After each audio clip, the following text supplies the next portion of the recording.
Dear students, we had started the chapter Sectors of Indian Economy. और sectors of Indian economy में हम लोगों ने देखा था primary sector, secondary sector, tertiary sector. जी हाँ, एग्रीकल्चरल सेक्टर, इंडस्ट्रियल सेक्टर और सर्विस सेक्टर। हमने देखा था तीनों सेक्टर्स क्या होते हैं और तीनों सेक्टर्स में किस चीजों का प्रोडक्शन होता है।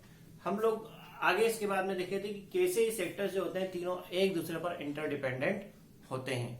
ठीक है, आज हम लोग शुरू करने वाले हैं इन सेक्टर्स का कंपैरिजन। हम देखेंगे कि कौन सा सेक्टर जो है कितना ज्यादा प्रोडक्शन करता है, समझिएगा।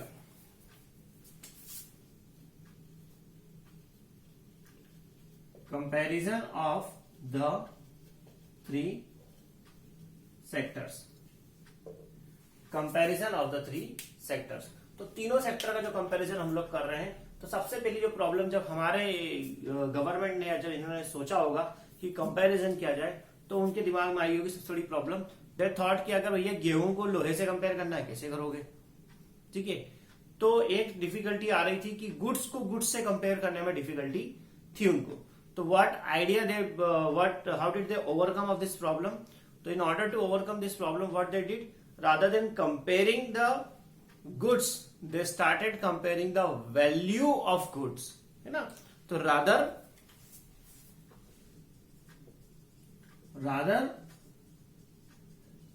comparing the goods, the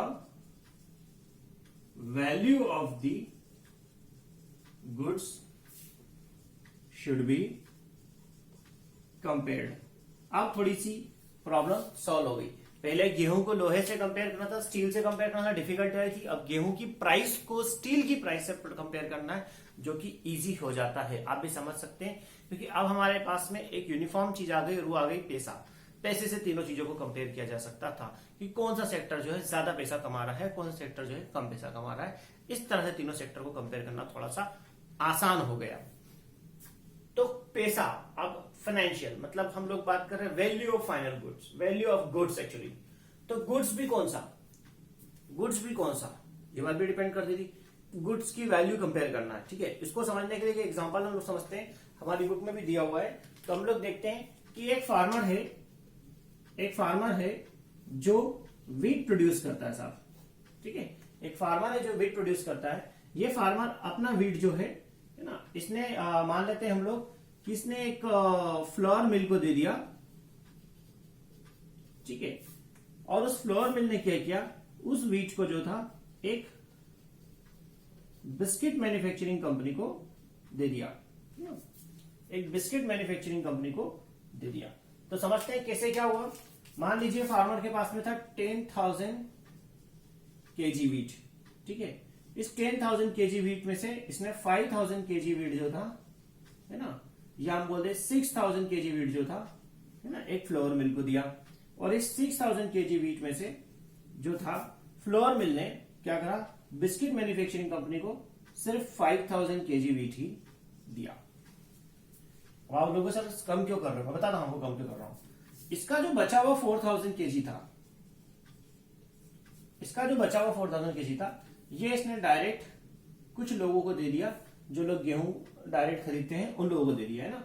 तो उन लोगों को हम बोलते हैं कंज्यूमर्स। इसने क्या कर दिया, 4,000 केजी जो था इसने, है ना, कंज्यूमर्स को दे दिया। मैं यही लिखूंगा 4,000 KG is given to consumers. ठीक है,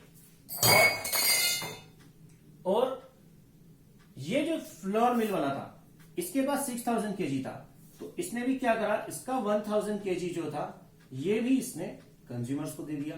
कुछ लोग आटा खरीदते हैं तो उनको दे दिया वैसा इसने। ठीक है, और ये 5,000 केजी बिस्किट जो था, इसका तो बिस्किट बना होगा, है ना, ये बिस्किट भी कहां चला गया आपका, कंज्यूमर्स के पास आ गया साहब। बिस्किट तो कंज्यूमर ही खाएगा ना, कंज्यूमर्स के पास आ गया। तो ultimately anything that is being produced is reaching to the consumers, है ना। चीजें कंज्यूमर्स के पास ही जा रही है, लेकिन एक प्रोसेस में कुछ चीजें जो होती है डायरेक्ट जा रही है, कुछ चीजें जो होती है 1 स्टेप प्रोसेस होके जा रही है, और कुछ चीजें जो होती है 2 स्टेप्स प्रोसेस होके जा रही है। तो प्रोसेसिंग स्टेप्स बढ़ रही है, लेकिन ultimate receiver of the goods is consumer. समझ में आ रही बात। तो क्या सोचा गया कि rather comparing the goods, the value of the value of the final goods should be compare. कि गुड्स को कंपेयर करना नहीं है, हमें फाइनल गुड्स की वैल्यू को कंपेयर करना है। ठीक है, और फाइनल गुड्स कौन सा होता है? That reaches to consumers, that reaches to consumers. कि फाइनल गुड्स वो होता है साहब जो कंज्यूमर के पास पहुंचता है, कस्टमर के पास पहुंचता है, जो खाने वाले के पास पहुंचता है, जिसके पास जाकर के एंड हो जाता है, फिर उसके बाद में उसका कोई भी ट्रांसफर ऑलमोस्ट इम्पॉसिबल होता है ना। तो क्या समझ रहे हैं आप? एक किसान गेहूं प्रोड्यूस कर रहा है, कंज्यूमर को कुछ दे रहा है, कुछ जो मिल को दे रहा है, मिल वाला जो हो रहा है आटा प्रोड्यूस कर रहा है, कुछ कंज्यूमर्स को दे रहा है, कुछ बिस्किट मैन्युफैक्चरिंग यूनिट को दे रहा है। बिस्किट मैन्युफैक्चरिंग यूनिट क्या कर रही है? उस आटे को बिस्किट में कन्वर्ट करके फिर कंज्यूमर्स को दे रही है। समझ में आ रही बात की नहीं आ रही? पक्का? ठीक है। अब ये एग्जांपल में हमको क्या समझ में आया? हमें समझ में आया इस बात से कि एक तो फाइनल गुड्स की वैल्यू लेना है। ठीक है, फाइनल गुड्स जो कंज्यूमर के पास पहुंचता है। ठीक है, और वो क्यों लेना है उसको और थोड़ा सा डिटेल में समझते हैं। अब किसान का हम लोग थोड़ा सा इसमें प्राइसिंग कर देते हैं। प्राइसिंग कैसे करते थे? मान लो किसान ने ये जो 10,000 किलो गेहूं प्रोड्यूस किया था, ये इसने किसान ने मान लो 2 रुपए प्रति किलोग्राम के हिसाब से बेचा। किसको? कंज्यूमर्स को। कितना? 4,000 केजी। तो 4,000 केजी इंटू 2 रुपीज के हिसाब से हो गया ये 8,000 रुपए का गेहूं। ठीक है, कितने का हो गया? 8,000 रुपए का मान लिया हम लोगों ने। ठीक है, अब ये जो इंडस्ट्री थी फ्लोर मिल ने बोला भैया तो तुम्हारा रिटेल रेट है, हमको थोड़ा कम में दो। तो फ्लोर मिल ने ये 6,000 केजी जो लिया, ये मान लेते हैं हम लोग 1.5 रुपए के रेट पे लिया, 1.5 रुपीज के हिसाब से। तो 6 इंटू 6 इंटू 1.5 तो हो जाते हैं 7,500 रुपए, है ना? 7,500 रुपए। तो ये इन्होंने कितना कमाया, कितने में लिया इन्होंने प्रोडक्ट? 7,500 में, 7,500 में। ठीक है, इससे अपना कोई लेना देना नहीं। फ्लोर मिल ने क्या कहा? इस पे अपना 1 रुपया चार्ज लगा दिया, किसका? पिसाई का, और इस पर बढ़ा दिया। तो 6,000 रुपीज, 6,000 केजी पर उसने 1 रुपया, तो मतलब ये 1.5 की जगह पर इसने जो खरीदा कंज्यूमर ने, यहां पर इसने कितने में खरीदा? 2.5 इंटू 1,000, है ना? 1.5 रुपए का इसने खरीदी है। 1 रुपया इसने क्या करा है? 1 रुपया इसने लगा दिया है आपका पिसाई का चार्ज, है ना, अपना पिसाई बेकिंग का चार्ज, और इसने आगे बेच दिया है 2.5 रुपए में। तो 2.5 रुपए के हिसाब से हो गया, इसका प्रॉफिट हो गया आपका 2,500 रुपए। समझना? 2,500 रुपीज, यहां पर 8,000 था, यहां पर 2,500 रुपीज हो गया।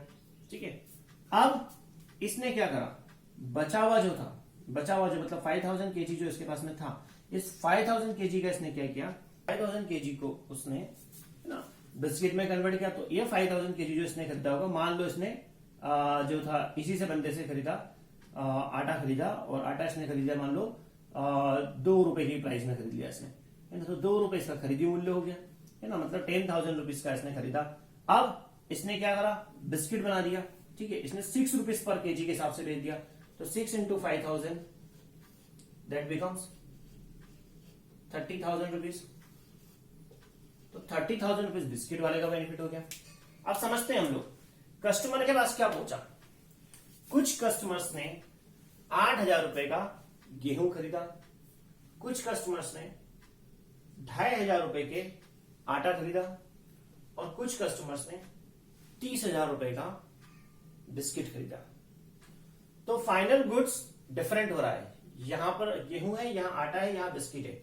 और आटा और बिस्किट दोनों ही इंडस्ट्रियल प्रोडक्शन हो गया ना, दोनों ही क्या हो गया आपका? इंडस्ट्रियल प्रोडक्शन हो गया। इंडस्ट्री में बन रहे हैं, मिल में बन रहे हैं। तो 30,000 प्लस 2,500 दैट बिकम्स 32,500 रुपीज। ये हो गया आपका क्या? ये हो गया वैल्यू ऑफ प्रोडक्ट प्रोड्यूस्ड या value of goods produced in the secondary sector. तो 32,500 रुपए का सेकेंडरी सेक्टर ने आपको इकोनॉमी में शेयर दिया। समझ आ रही बात की नहीं? और प्राइमरी सेक्टर से कितना आया? ओनली 8,000। तो 8,000 रुपीज जो हो गया आपका प्राइमरी सेक्टर का शेयर हो गया। समझिएगा।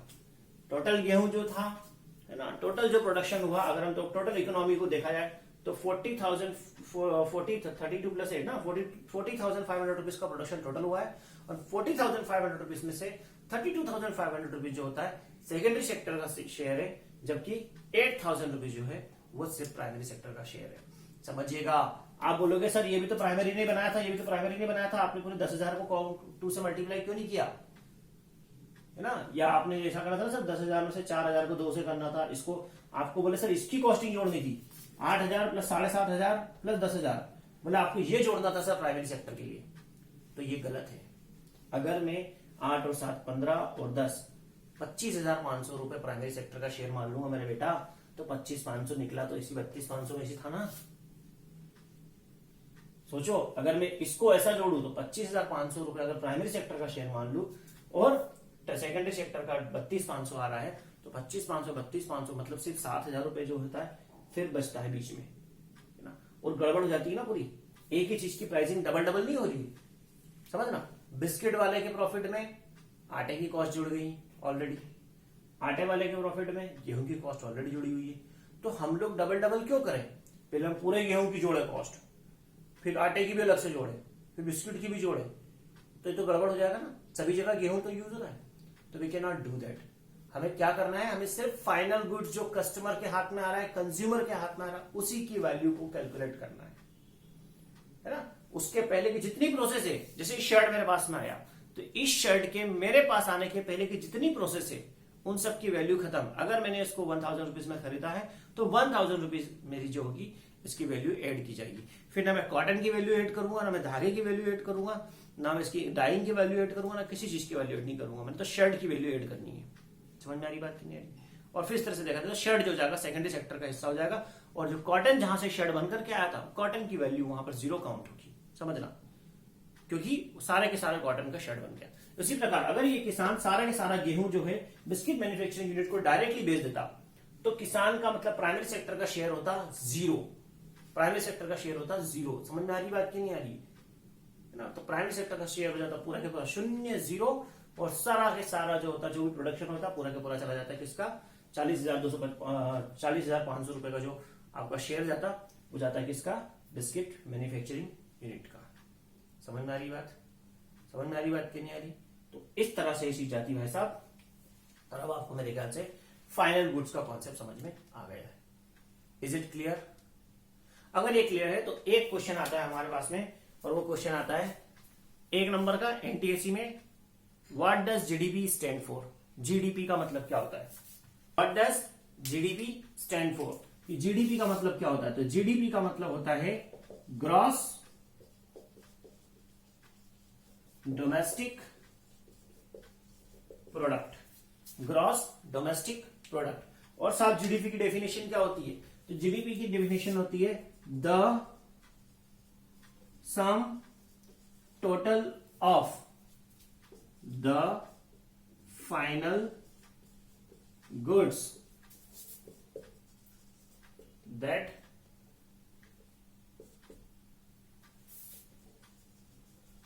reaches to consumers of all the 3 sectors। क्या होगा जीडीपी की definition? The sum total of the final goods of all the 3 sectors. तीनों सेक्टर का टोटल गुड्स का अपन ने कॉस्टिंग निकाला। मतलब अभी जो हमने पिछला एग्जांपल देखा था उसमें देखा जाए तो प्राइमरी सेक्टर का 8,000 था और सेकेंडरी सेक्टर का था 32,500। सम टोटल किया तो हो गया 40,500। तो फाइनल गुड का प्रोडक्शन, हम फाइनल गुड का जो होता है वैल्यू हो गया 40,500। तो जीडीपी क्या हो गया उस समय? 40,500। समझ में आ रही बात? तो what is GDP? GDP is the sum total of the 3 sectors, sum total of the value of the final goods, है ना। यहां पर वैल्यू लिखा नहीं लिखा? Sum total of the value of final goods of all the 3 sectors. ये रट लो, लिख लो, स्क्रीनशॉट ले लो, और ये डेफिनेशन आती है, एनटीसी में भी आती है, सीबीएसई में भी आती है, दोनों जगह पर एग्जाम डेफिनेशन आती है। Is it clear? Clear of the board? लिख लो, स्क्रीनशॉट ले लो फटाफट, चलो फास्ट फास्ट फास्ट। अब शुरुआत समय में हम देखें, आज से 300 साल पहले हम लोग हिस्ट्री में अगर जाएं तो बिफोर 300 ईयर्स से 300 ईयर्स अगो क्या स्थिति थी, तो सारे के सारे लोग क्या काम करते थे, ओनली एग्रीकल्चर। कहाँ सेकेंडरी कहाँ टर्शरी, तो सिर्फ एग्रीकल्चर जो हुआ करता था आज से 300 400 500 साल पहले, सिर्फ एग्रीकल्चर ही मेन बिजनेस हुआ करता था। तो हम लोग देखते हैं अधिकतर लोग जो थे एग्रीकल्चर में एम्प्लॉयमेंट थे, ठीक है। तो एम्प्लॉयमेंट सबसे ज्यादा कौन दे रहा था, एग्रीकल्चर दे रहा था, और प्रोडक्शन भी सबसे ज्यादा क्या हो रहा था, एग्रीकल्चर का था। हर आदमी वही खेती चीजें प्रोड्यूस करता था, है ना। तो एग्रीकल्चर सेक्टर एक बूम पे सेक्टर हुआ करता था। फिर धीरे धीरे क्या होने लगा, कुछ चीजों का प्रोडक्शन जो घरों में होता था वो घरों से बाहर निकल करके वर्कशॉप्स में, वर्कशॉप से बाहर निकल के फैक्ट्रीज में, और फैक्ट्रीज से बाहर निकल के इंडस्ट्रीज में होने लगा। जी हाँ, इंडस्ट्रियलाइजेशन हुआ। इंडस्ट्रीज जब आ गई, जब इंडस्ट्रीज आ गई तो कई चीजों का प्रोडक्शन जो होने लगा सेकेंडरी सेक्टर में होने लगा। और सेकेंडरी सेक्टर में और कई ऐसे लोग थे प्राइमरी सेक्टर वाले थे जो अट्रैक्ट हो गए सेकेंडरी सेक्टर से, और वो धीरे धीरे अपने प्राइमरी सेक्टर की एक्टिविटी छोड़ करके सेकेंडरी सेक्टर में जाने लगी, है ना। जैसे मैं एक छोटा सा एग्जांपल देता हूँ। पहले क्या होता था कि प्राइमरी सेक्टर में भैया आपका एग्रीकल्चर में खेती में वो बोले क्या बोलते हैं, शुगर केन ग्रो हो रहा है, और वहीं पर खेत में शुगर केन से गुड़ बनाया जा रहा था, और वो गुड़ जो था मार्केट में चल रहा था। अब क्या हो गया, अब गुड़ की इंडस्ट्री पूरी अलग हो गई। अब गुड़ बन रहा है यूनिट से, फैक्ट्री से बन रहा है, शक्कर आ गई, नई चीज आ गई, शक्कर बन रही फैक्ट्रीज में, और शुगर केन ऐसा कैसा बेचा जा रहा है डायरेक्टली। तो क्या हो गया, अब धीरे धीरे लोगों को और यार फैक्ट्री में काम करेंगे बहुत पैसा मिलेगा। People started thinking in that way. So those laborers who were working in the agriculture sector, they started leaving the agriculture sector and shifting themselves to the secondary sector. तो फिर क्या हुआ ऐसा, फिर समय आया कि जो ग्राफ ऐसा चला, जैसे शुरुआत में देखा तो प्राइमरी सेक्टर ऐसा, है ना, सेकेंडरी सेक्टर था ही नहीं। फिर जैसे सेकेंडरी सेक्टर आने लगा, प्राइमरी सेक्टर थोड़ा सा डाउन हुआ, और सेकेंडरी सेक्टर जो था ऐसा ऊपर होने लगा। एक समय आया कि secondary sector just ate up the primary sector. Secondary sector की इंपॉर्टेंस इतनी बढ़ गई, इतनी बढ़ गई, इतनी बढ़ गई लोगों की नजर में कि प्राइमरी सेक्टर की इंपॉर्टेंस बिल्कुल डाउन सी होने लगी, ठीक है। लेकिन लास्ट 100 ईयर्स में फिर चेंज हुआ। अब एक नई सेक्टर आ गई जिसको बोलते हैं टर्शरी सेक्टर, और ये प्राइमरी सेक्टर यहां पर, ये सेकेंडरी सेक्टर यहां पर, और ये टर्शरी सेक्टर दौड़ता हुआ आता है और दोनों सेक्टर्स को पछाड़ के ऊपर निकल जाता है। टर्शरी सेक्टर की इंपॉर्टेंस सबसे ज्यादा हो जाती है ना, टर्शरी सेक्टर की इंपॉर्टेंस सबसे ज्यादा हो जाती है। दिस इज हिस्टोरिकल चेंज, और ये हिस्टोरिकल चेंज जो था इतनी आसानी से नहीं आया। इन चीजों को अपन थोड़ा सा और अच्छे से ग्राफ की सहायता से समझते हैं। तो मैं 3 ग्राफ यहाँ पर आपको दिखाता हूँ बोर्ड पर, और उसके बाद में हम लोग इसको कंटिन्यू करते हैं। तो ये मैंने कुछ चार्ट्स बनाने की कोशिश की, कुछ ग्राफ बनाने की कोशिश की बोर्ड पर, और ये आपकी इकोनॉमिक्स की जो बुक है आपकी, उस बुक के शायद 24 नंबर के पेज पर आपको देखने को मिल जाएगा। Without wasting any of your time I will just continue over here. अपन देखते हैं सबसे पहला वाला ग्राफ, ये जीडीपी का ग्राफ है ना। ये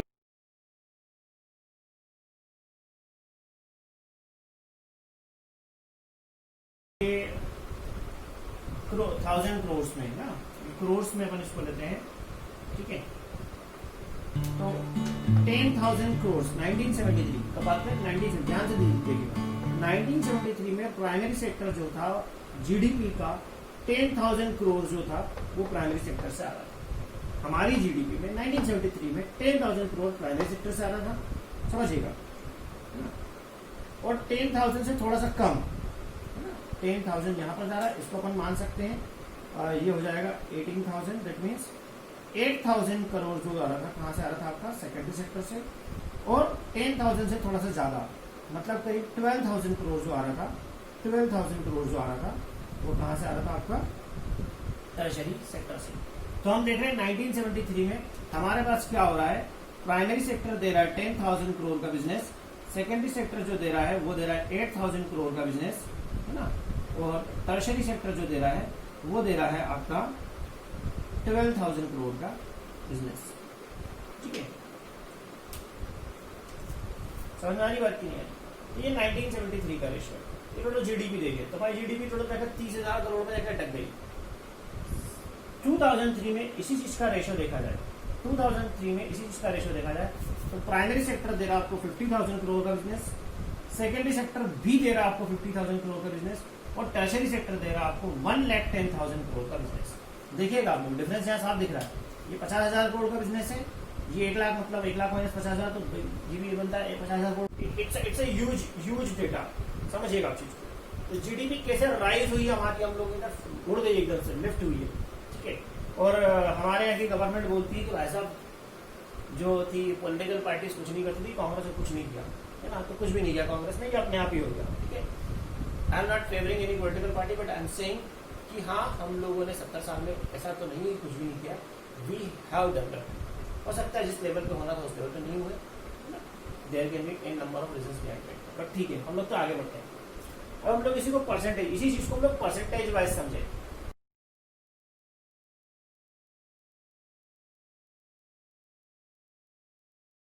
तो बताया जा रहा है कि 1973 में प्राइमरी सेक्टर जो था जीडीपी में 45% शेयर देता था। जीडीपी का 45% शेयर कहां से आता था? प्राइमरी सेक्टर से।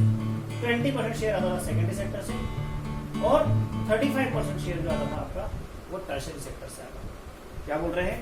प्राइमरी सेक्टर देता था 45% शेयर, सेकेंडरी सेक्टर देता था 20% शेयर, और टर्शियरी सेक्टर देता था आपका 35% शेयर। ठीक है, ये कब की बात थी? 1973 की बात। लेकिन जब हम लोग इसको 2003 में कंपेयर करते हैं तो प्राइमरी सेक्टर का ये शेयर जो है ये कम होकर के हो गया है 25%, जो 45 था वो हो गया 25%। सेकेंडरी सेक्टर का जो शेयर 45% था, सॉरी सेकेंडरी सेक्टर का जो 20% था, है ना, वो आज भी 20% ही है, एज इट इज। जबकि टर्शियरी सेक्टर का जो पहले 35 था वो अब बढ़ करके हो गया है 55%। तो जीडीपी में आप ध्यान से देख रहे होंगे तो आपको समझ में आ रहा है कि जीडीपी में चाहे वैल्यू वाइज देखो चाहे परसेंटेज वाइज देखो, टर्शियरी सेक्टर जो है वो रैपिडली ग्रो कर रहा है। टर्शियरी सेक्टर जो है रैपिडली ग्रो कर रहा है। इस पर क्वेश्चन आता है, इस पर क्या क्वेश्चन आता है कि what are the reason for the rising demand या rising importance of the tertiary sector. Question लिख लीजिएगा, what are the reason for the rising importance of the tertiary sector. लिख लिया क्वेश्चन, आंसर हम लोग थोड़ी देर बाद डिस्कस करते हैं। आगे बढ़ते हैं।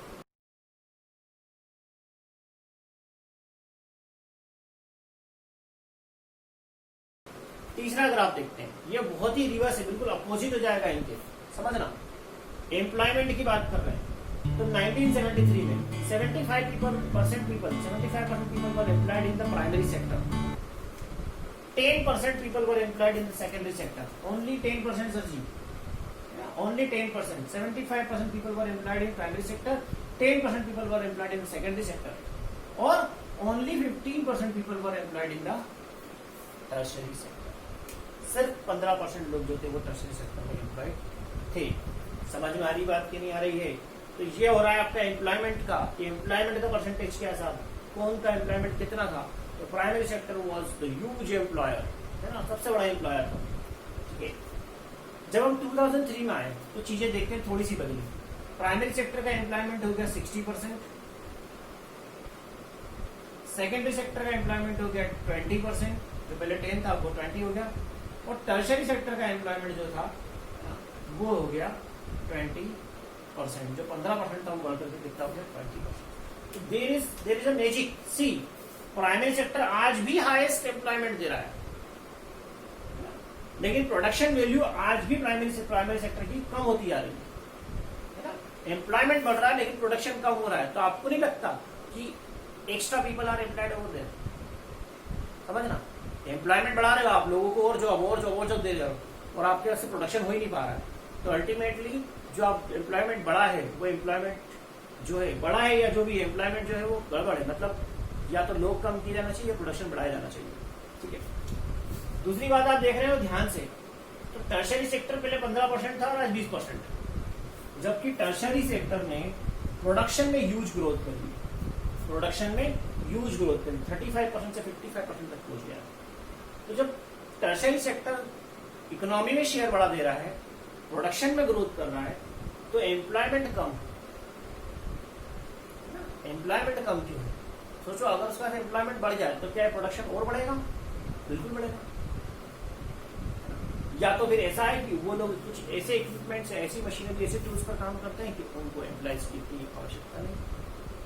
मैं आपको बता दो, सॉफ्टवेयर इंडस्ट्री जो होती है वो टर्शियरी सेक्टर का हिस्सा होती है। You can understand that one person can handle work of around 100 people and sometimes more than 100 people.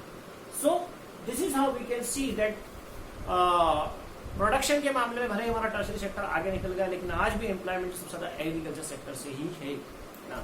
तो इस सिनेरियो को हम लोग इन 3 ग्राफ की सहायता से पढ़ चुके हैं, समझ चुके हैं। अब हम लोग इसको यहीं एंड करते हैं। अब हम लोग देखते हैं कि टर्शियरी सेक्टर की इतनी इंपॉर्टेंस बढ़ने के पीछे कारण क्या है। आज का लास्ट टॉपिक है, फिर चैप्टर हमारा हम लोग अगला जो पार्ट है हम लोग 3rd पार्ट में करेंगे। ठीक है, तो क्वेश्चन है आपका, क्या क्वेश्चन है आपका कि what are the causes, what are the reasons for the rising importance of the tertiary sector.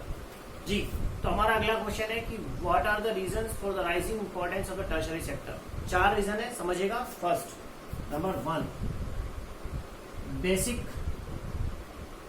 Services. जितनी भी बेसिक सर्विसेज होती है सर, बेसिक सर्विसेज कैसी, स्कूलिंग,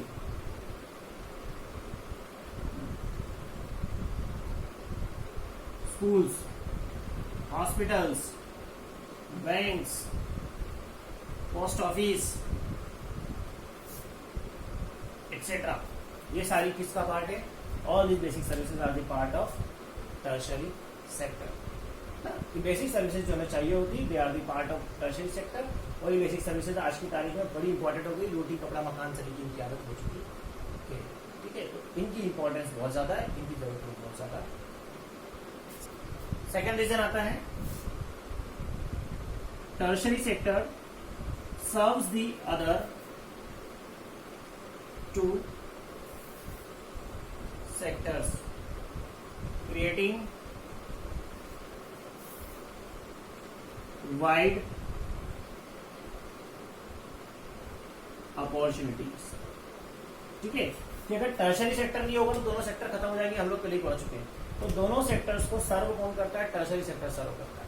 तो अल्टीमेटली इसकी इंपॉर्टेंस तो वैसे ही बढ़ जाती है ना, क्योंकि दोनों सेक्टर इसके ऊपर टोटली डिपेंडेंट हो जाते हैं।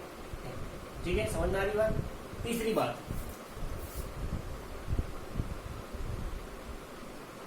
Rise in income has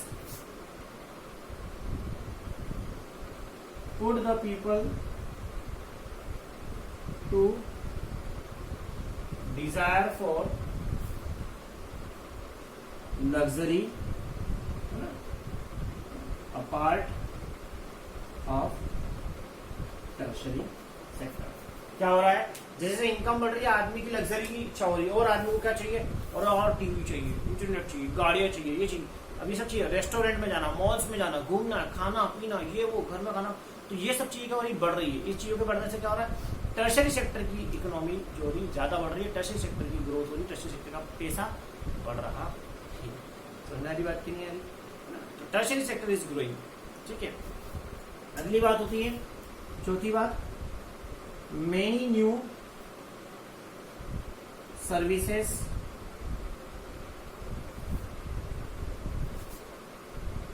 have taken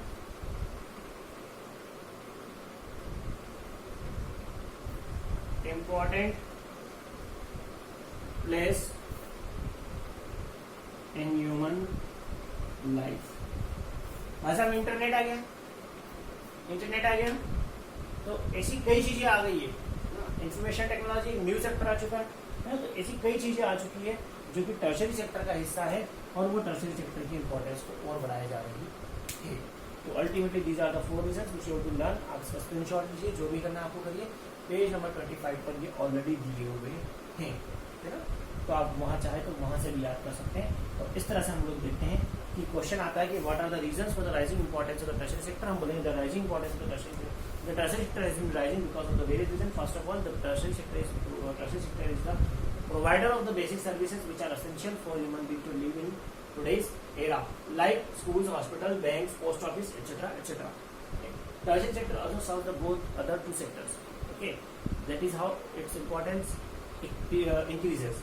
Okay, and the third point is the income is rising of the people, and because of the rising income, the people have started spending on their luxury. They have started eating outside the house.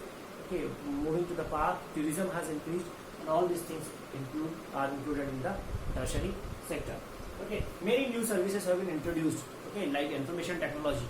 Okay, and these services are a part of tertiary sector. That is how the tertiary sector's demand, the tertiary sector's importance has been increasing day by day. समझ में आ रही बात? आज के लिए इतना ही काफी है, हम लोग इसको यहीं एंड करते हैं। बचा हुआ पार्ट जो हम लोग अगली क्लास में लेंगे। Thank you very much, have a nice day.